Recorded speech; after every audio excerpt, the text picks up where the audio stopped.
what does it mean to be a lifelong learner? It means you never stop. And there's two parts of learning. There's learning by ways that you know how to learn, the reliable methods that you can use for learning. And then there's things that are really, really difficult to try to learn. So for example, I came into VSD, I have no programming background at all. I struggle with it every single day. I work at it, but I work at two things, practicing and I work at learning how to learn it better. Okay, this is, for anybody coming into the program that they don't have any programming background, it's horrendous. Let me just put it to you that way. Although there's a few people that just pick it up like as easy as breathing. So what it feels like to be a student that constantly learns how to learn. I'll show you in a minute sometimes how I feel, and I know how a lot of other students feel. Before I got to high school, high school was the 10th time I moved schools when I was in elementary school. So I moved around a lot. And then in my career, I've lived in, I think, 9 different cities in Canada in 18 years of a regular force military career. During that time in the military, I was always on courses. If it wasn't in a class, it was online. There was always plenty of opportunity to learn. Then on top of that, I was working full-time with a child with special needs and a heart condition, and I was still doing an MBA part-time.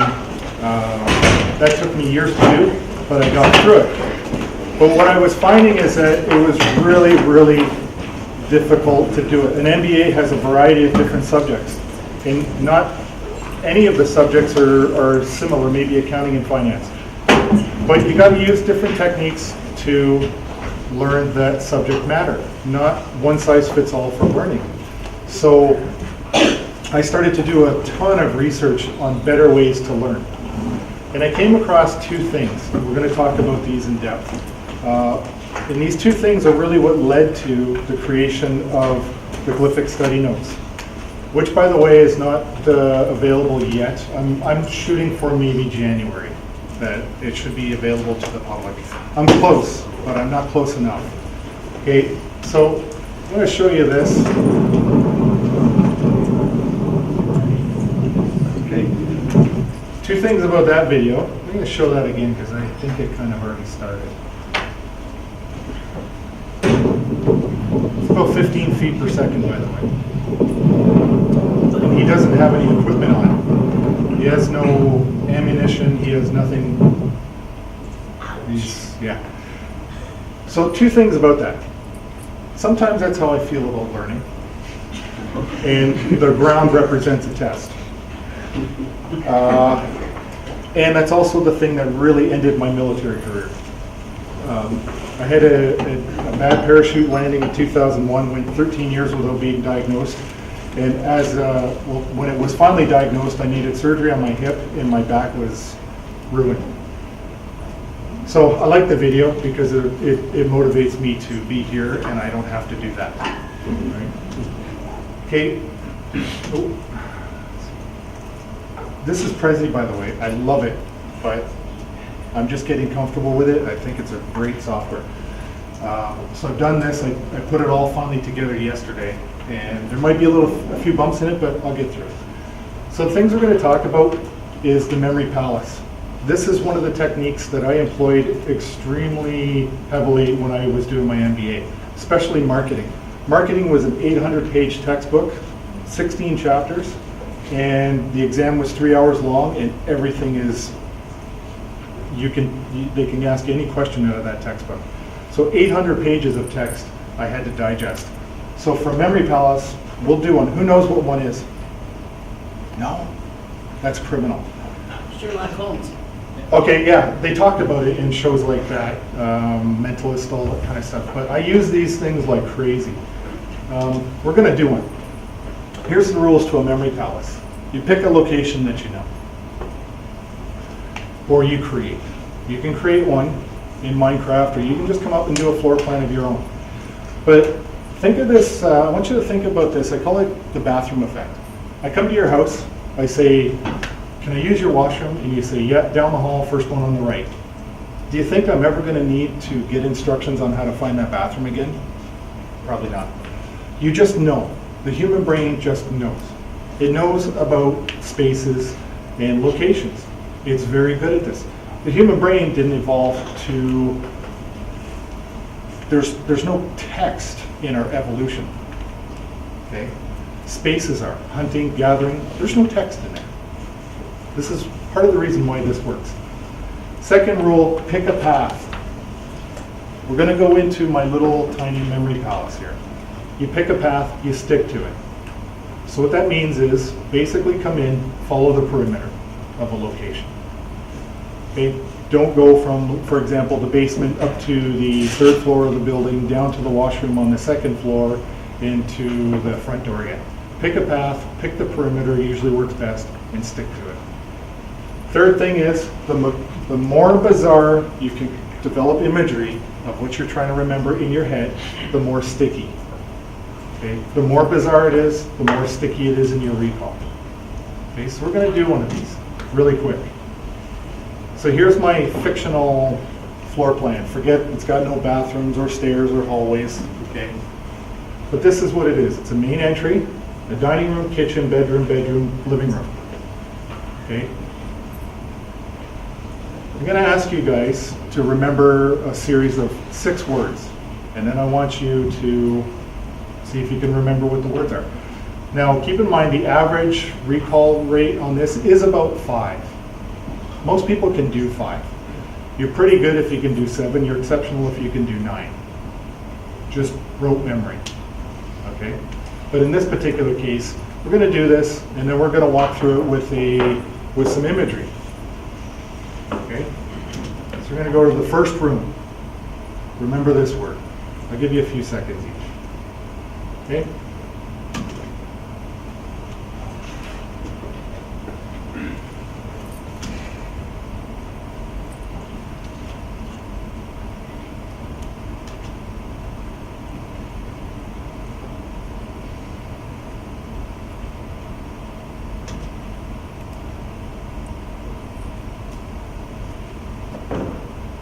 Quiet in here. Okay. Any volunteers? Chicken leaves, watch, telescope, medium, volleyball. Yeah. You're pretty, you're on par with a pretty decent, healthy memory for the average person. But if I'd have bumped that up to 12, or 15, or 30, it'd be a lot more difficult. The point of this is not to make you masters of the memory palace. It's just to show you how the technique works.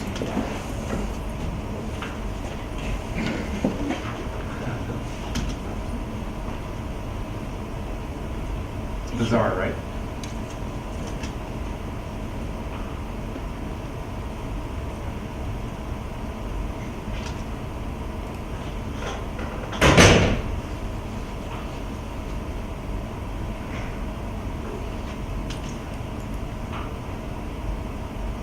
How many of you thought medium coffee? Me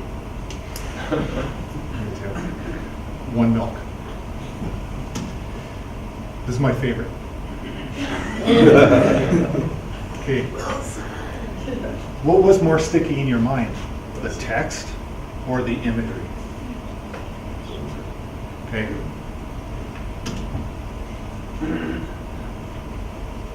This is a really interesting thing I came across in the summer.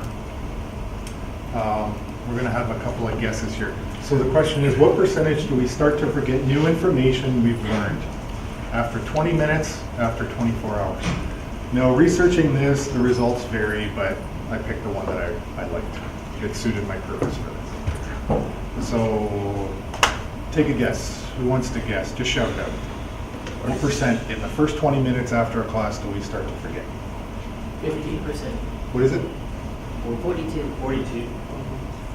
Who else? 15. 42?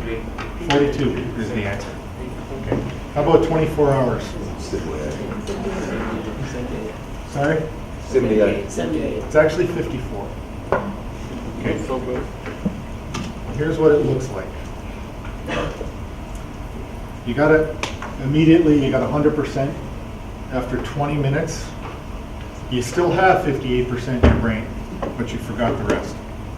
After a day, you still have, what, 33% in your head? 67's gone. How do we improve that? What's a way to improve it? It's simple. You just do review. But there are specific intervals or frequencies of review that are the most optimal. Okay? I don't want to spend a lot of time on this. I don't want to scare you with it, right? That maybe some of you, yeah, I'll leave that one alone, okay?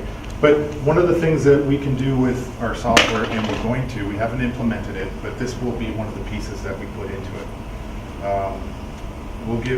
I'll show you the software in a bit, but we're going to get into an automated part of this, a reminder for students that are using the software. Okay, this is the second piece.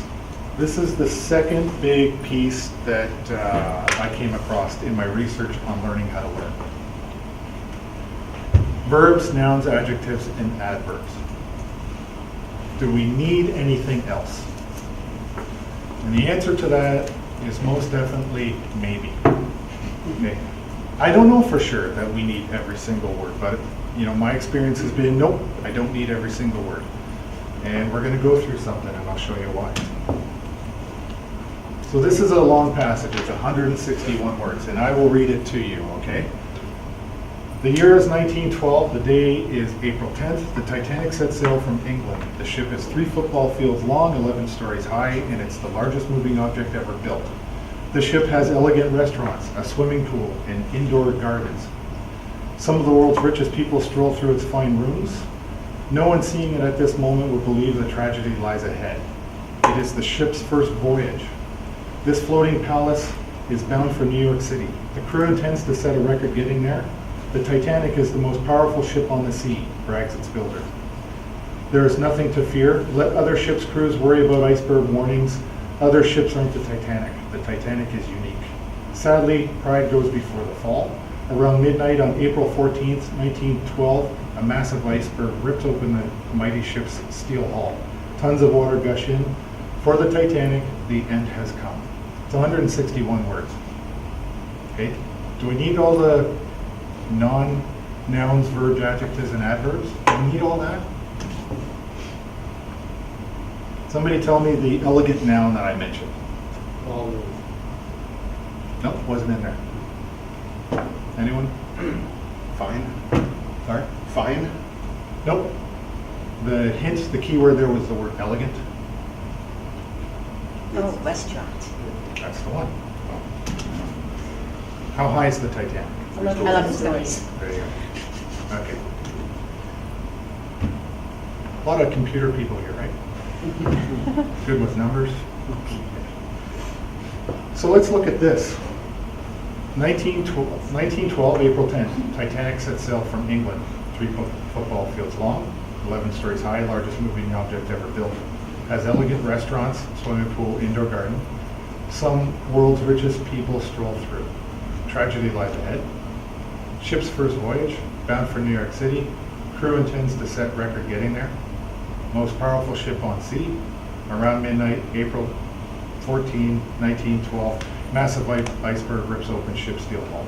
Tons of water gush in, end has come. 79 words. Okay? What's important about those 79 words is that 82 of the words in that passage were meaningless. We didn't need them. Okay? The remaining 79 words hold 100% of that entire passage. Nouns, verbs, adjectives, adverbs.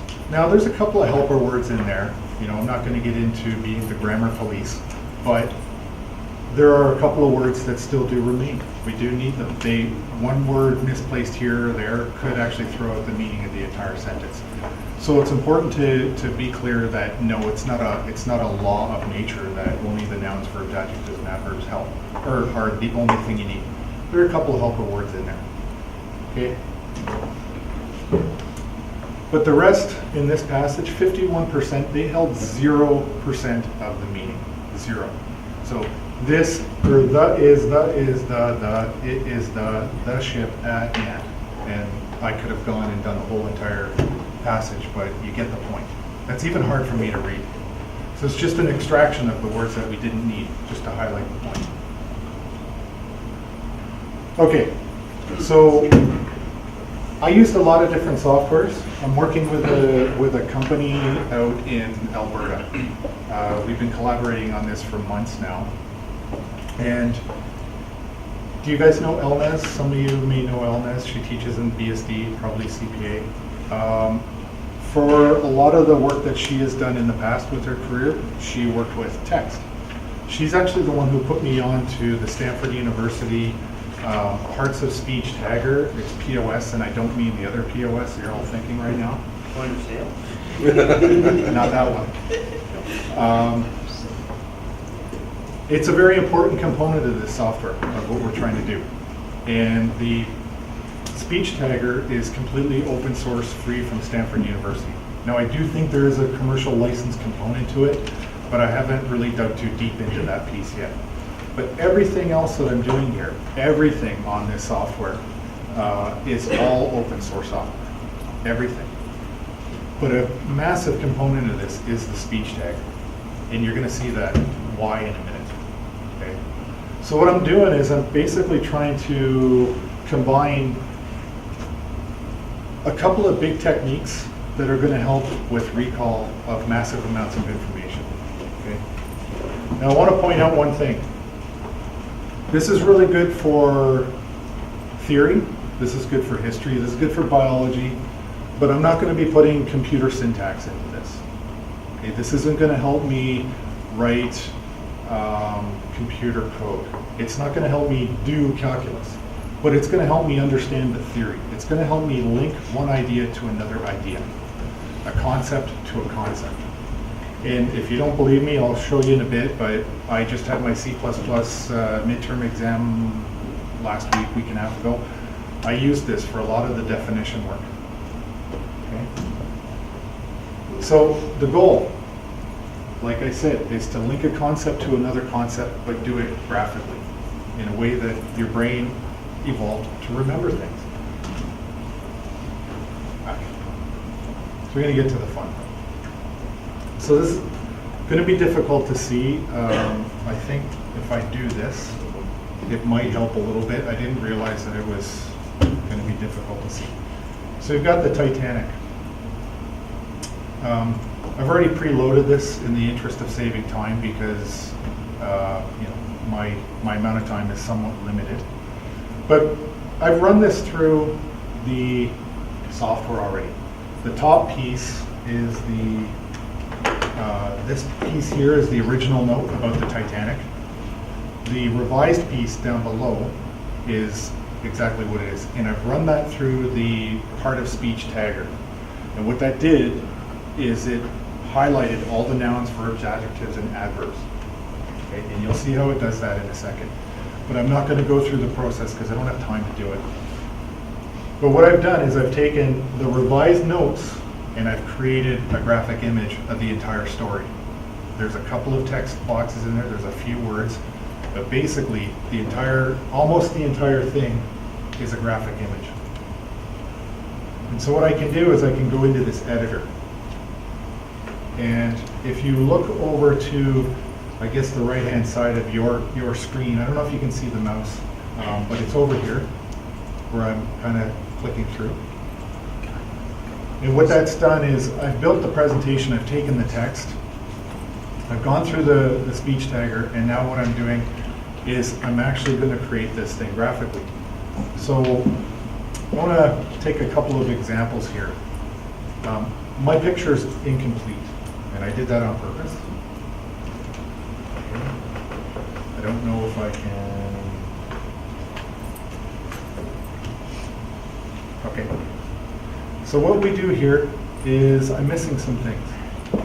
And what I can do with the software, I don't know if you can see it at the back, but I'm basically grabbing the words that have been isolated. So all these colored words over on this side, They're all nouns and verbs, adjectives, or adverbs. If you notice, let me just shut that off. You can see here some of the words that are not visible. I can't drag those over. Those are the non-parts of speech things that I'm interested in. But everything else that remains is from the words that were summarized. And really quickly, what I get to do now is take those, and I want to build my glyphic, and I'm calling it a glyphic. It's a hieroglyph. So think of this entire thing as telling a story through a hieroglyph. So what I can do is bring that over. I can do it that way, and just search for the image that I want, and drop it in. Now I can resize it any way that I want. Okay. I can put text in there, but I'm not going to do that. I'm actually going to do it this way.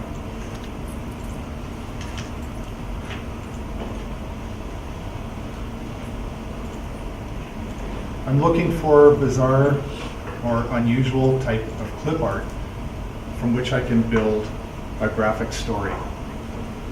Okay. Here's a limitation of doing this. If I look at New York City and I try to drag in New York City and create an image of that, are any of those pictures really all that memorable? No. But if I do this,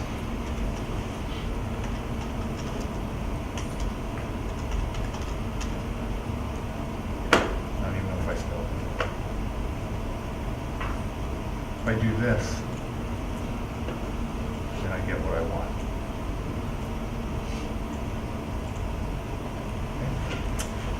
What's more memorable, the text of NYC? How am I going to recall that later? Or what's better, that I take my long-term memory that's attached to the Statue of Liberty, and I use it to tag information to short-term memory and recall that. Okay. What's missing from here?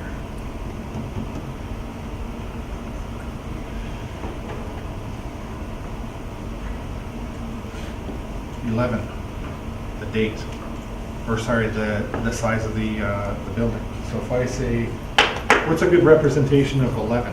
In my mind, you know what it is? Bookends.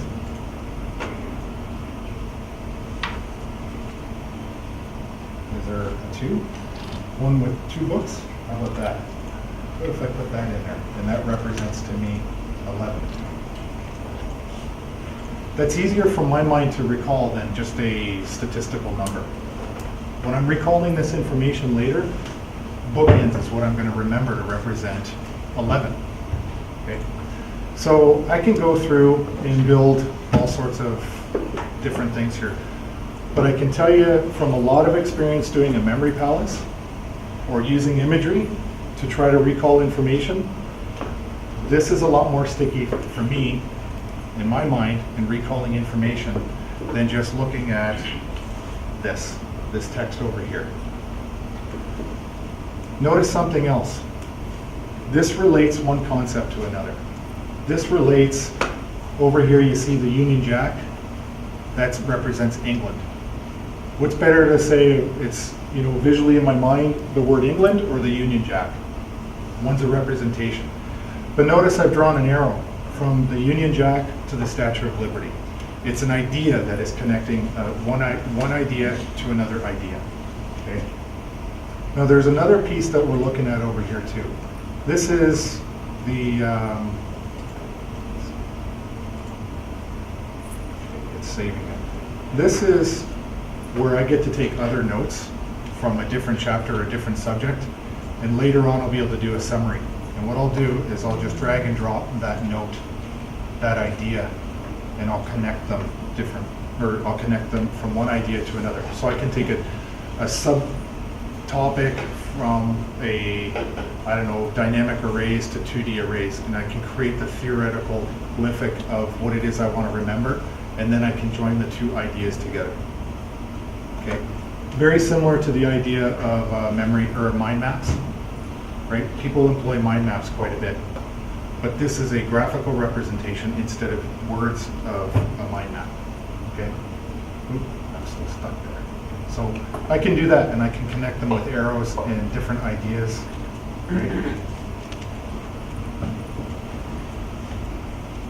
I can do things like that. So what I want to do is kind of get out of here, and I want to go back to where we were.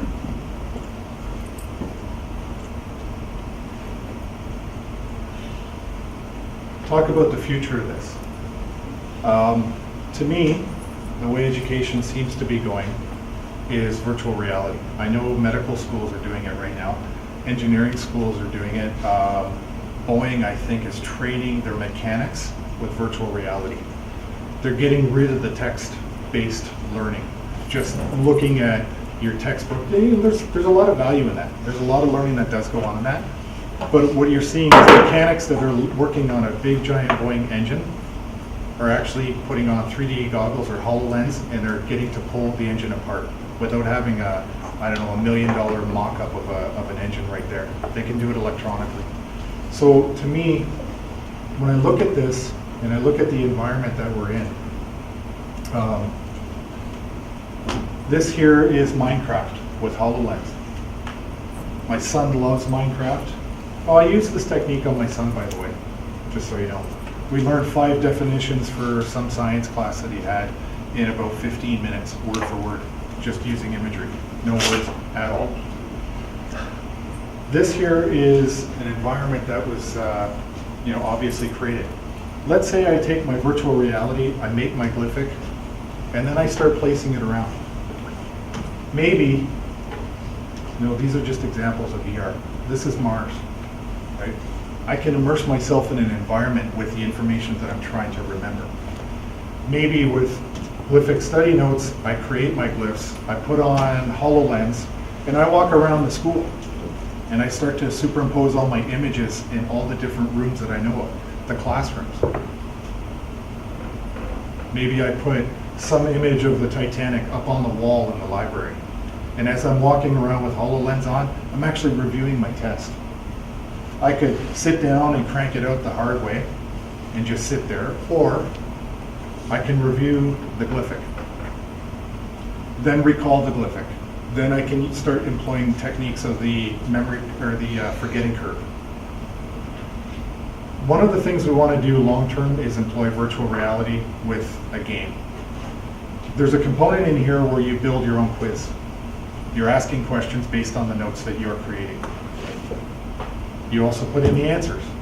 But if I can employ a game sort of environment for this, and maybe a virtual reality or augmented reality, and turn this into a video game, I think my 10-year-old would rather play a video game and tell me he's studying versus cranking it out with the old textbook and pad and paper.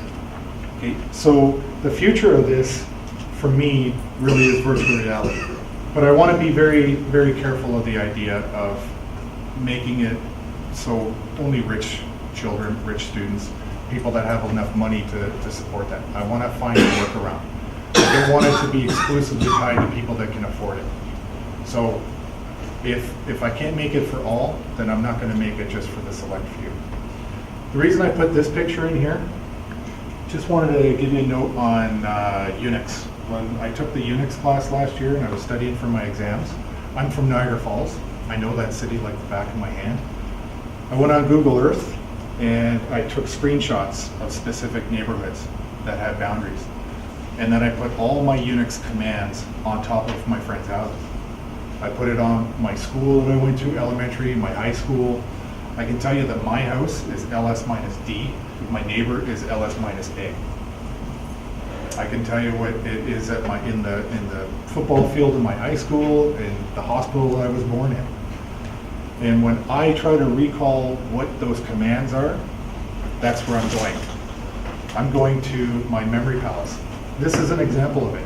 I don't need to just physically have a place that I know about. I can have a virtual environment, or I can have a real environment. And I can use a city as my palace. Okay? But the big thing is, do I need all the words? No. Do I need the nouns and the verbs, adjectives, adverbs? Absolutely I do. They contain all the meaning. Do I need to see it in text? No, my brain doesn't like that. My brain likes imagery. And my brain likes to tag imagery to a spatial location. Okay? Here's just a quick and dirty example of your grocery list. I didn't make this, but maybe tonight I'm going to have a number 7, if you can see that. Okay?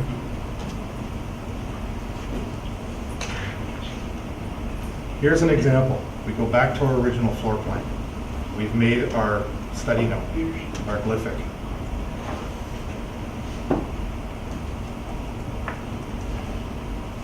So it left England on the 10th of April, was heading for New York City. It's 3 football fields long. It's 11 stories high. Rich people like to walk the halls or go for a stroll.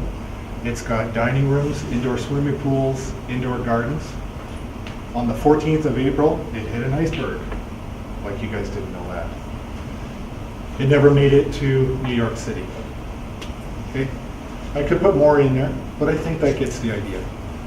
And I'm putting it in one of my locations.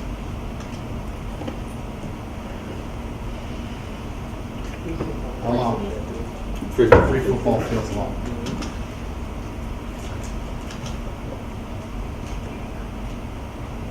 Eleven. 11. Bookends.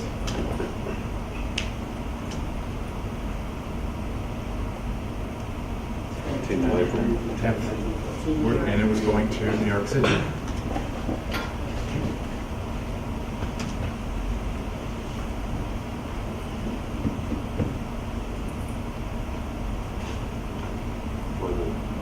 What is it? Volleyball. Who can forget that one, right? That's my favorite. That's that.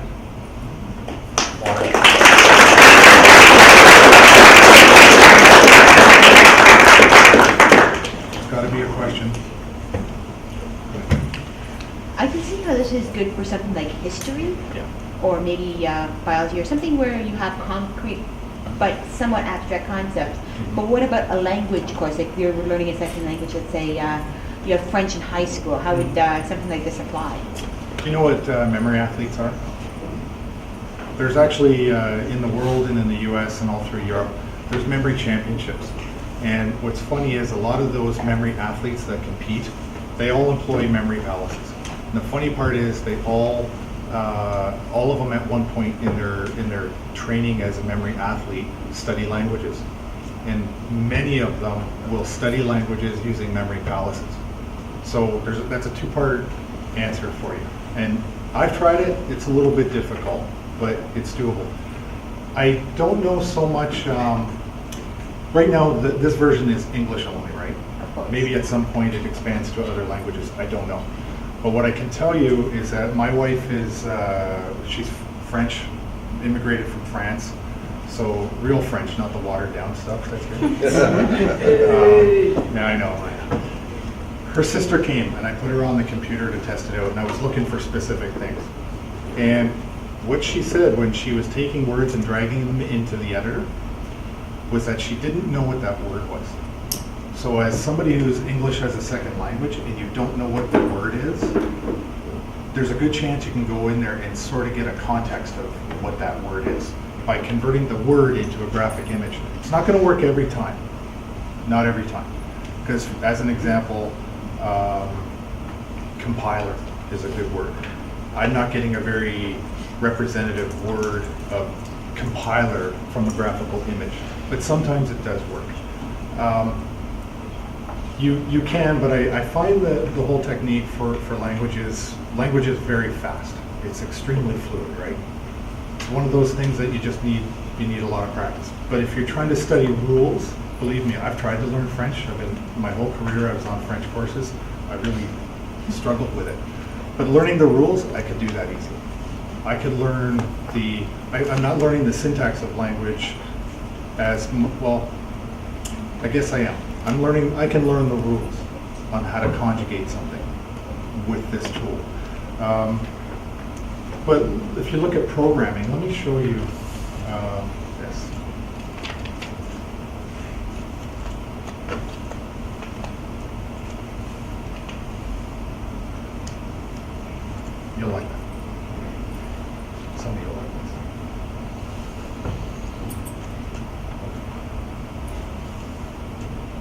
You see that? That's allocating dynamic. It's a dynamic duo, memory, each row of a 2D array. Okay? Let me see if I can find it another.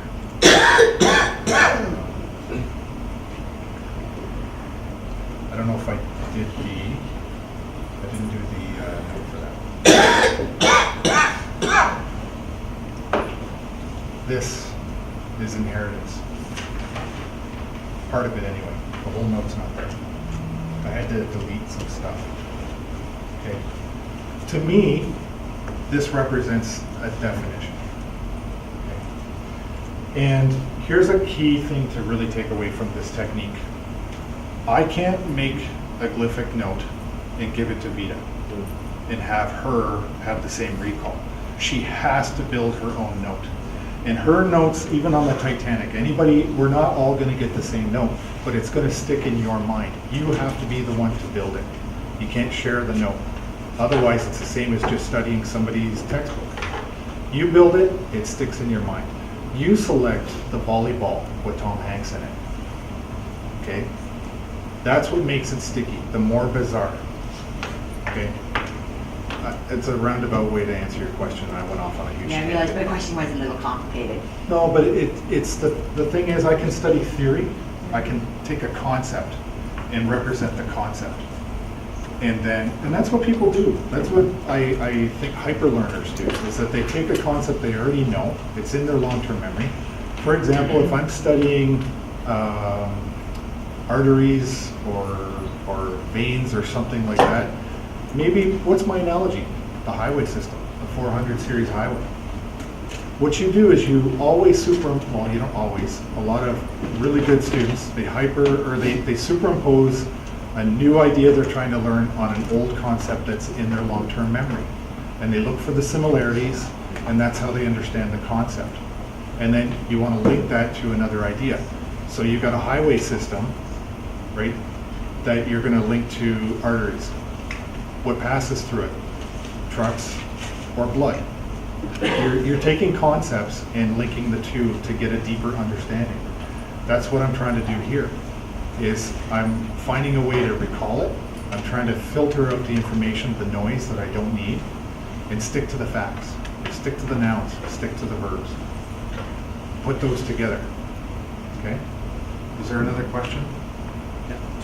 While I was looking at all this technique, I was thinking maybe one of the reasons why it works, because you are much more involved in creating memory while you're doing it.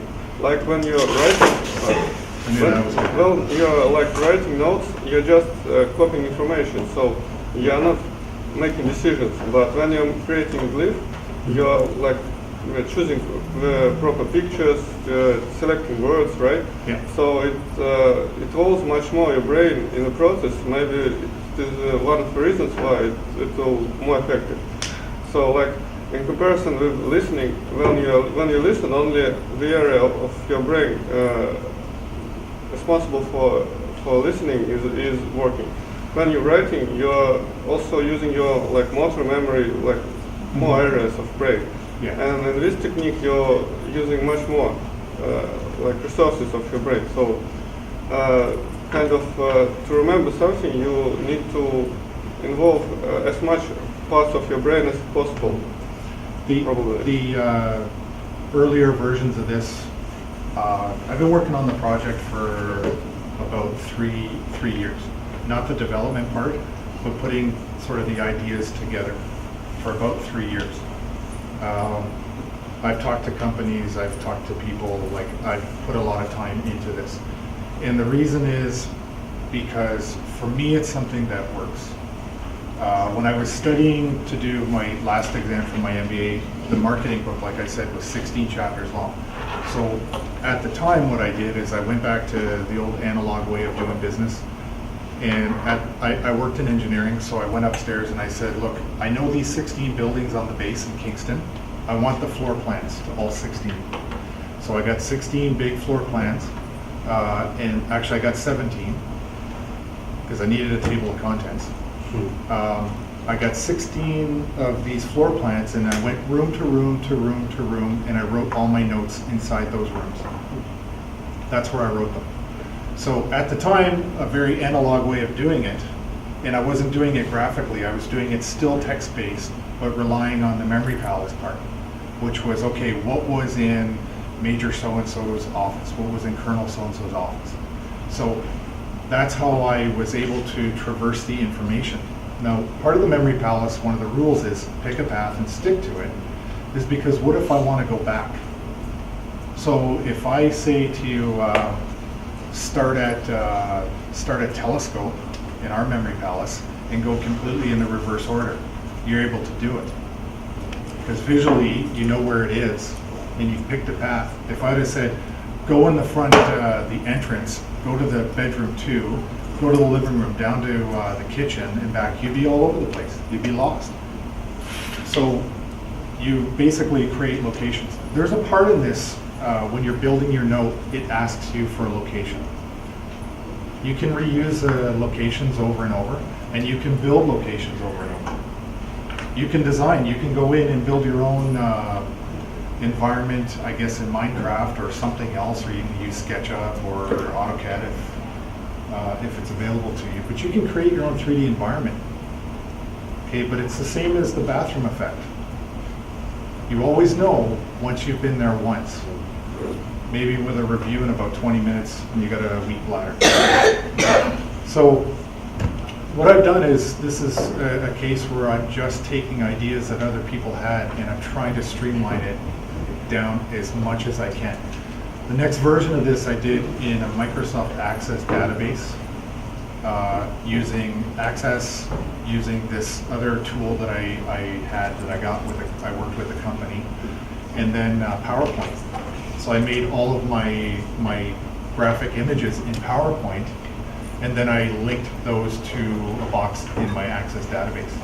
But the steps, like to do one simple note, was about 15 to 20 minutes long. So the workflow was just prohibitive to continue to make the notes in that fashion. It worked once I did it, but I didn't want to spend 15 or 20 minutes building one single note when I had, 50 notes that I needed to do. This streamlines it. This is all about dragging and dropping and editing an image in a way that suits my needs, in a way that's I'm able to recall. So I always try to tag it. I put a box around it and I tag it and I give it a location. And the end result is going to be, I will have several different glyphs labeled with a box around them, and then I'll do a summary page. And that summary will be the final in the editor, and I will drag and drop all of them, and I will build a floor plan. And then I'll be able to walk through that floor plan, and that's my review for my test. Okay, so you should try it. If you're skeptical, give it a try. I don't say try my thing, but go home or whatever, try to memorize something and convert every noun and verb into a graphic image and see if you remember it. You don't even have to write it down, you can do it in your head. That's what memory athletes do. Okay? Memory athletes will all tell you they're not unusual people. Josh Ford, he was a US Memory Championship. He was a writer. He covered it as a story, the US Memory Championship. Somebody dared him to enter in next year's. He entered, he won. Okay. The funny thing is, that night he went out for dinner with a bunch of people to celebrate, and then he went home, noticed that his car was missing from his driveway. He forgot that he drove. He took the city. Okay. They're not unusual people. And some people are auditory, some people are visual, some people are tactile, but all of us have a spatial awareness about us. We've all evolved under conditions of survival to look for food. That's why we're really good with spaces. Men are really good with north, south, east, west. Women will say, no, it's down there past the locker by the fire extinguisher thing, and then just go this way. There's slight differences, but ultimately we're all really good with spaces and what's inside those spaces. Now, I know that next time you go to someone's house, you're gonna be looking for the bathroom and going, yeah, I bet you I know where this is. It's gonna happen. Any more questions? Yep. Is your website available for human consumption? It's going to be, I was hoping that we'd be close to the end, but some new ideas, things that we want to implement. The forgetting curve, we want to use a bit of an algorithm to prompt the user when it's an optimal time to do a review. Me personally, I know I'm not going to get to the video game part. I'm not a gamer, but I recognize the importance of it. Even me, I can't say that I wouldn't rather be running around doing a video game with VR goggles than sitting down and just banging it out with the text. I'm hoping by the beginning of next semester. I'm hoping. I'm close. I just got to stop adding stuff to it. But version 1 is, I'm really hoping it'll be available by the beginning of next semester. And then version 2, version 3, I don't know. Version 2 will involve some sort of video game walkthrough thing. And at some point the VR or augmented reality, I hope. I think that is the ultimate in how you can learn information. How many people are currently testing your technology? Sorry, How many people are currently testing your technology? I have a huge list of people that I have lined up, but I'm not at the point. The problem is if I start getting people testing it out, and then I go make updates to the site, I end up deleting all their stuff. And it tends to be a huge dissatisfier. So I have a huge range of people from elementary to high school to college, including my sister. She's in nursing school right now. Just waiting for the chance to get involved and test it out. I will beta test it. I won't release it to the public without trying to break it first. I hope that answers your question. I don't have them testing it right now because I'm not ready for them to do it. Anyone else? We get our names added to the list. That's a good question. We'll connect today. Okay. And What's your opinion on flashcard software? sorry? Like a flashcard, there's like flashcard software available online. Often it's text-based. It's good if you want to go flash-based. It helps you with the forgetting curve. But what's sticky about that? Unless you were to add it to something called basically unguessing. There's a whole technique for guessing. That would be good. But I've tried the flashcard thing. Doesn't work too great for me. I'm a hyper-visual learner.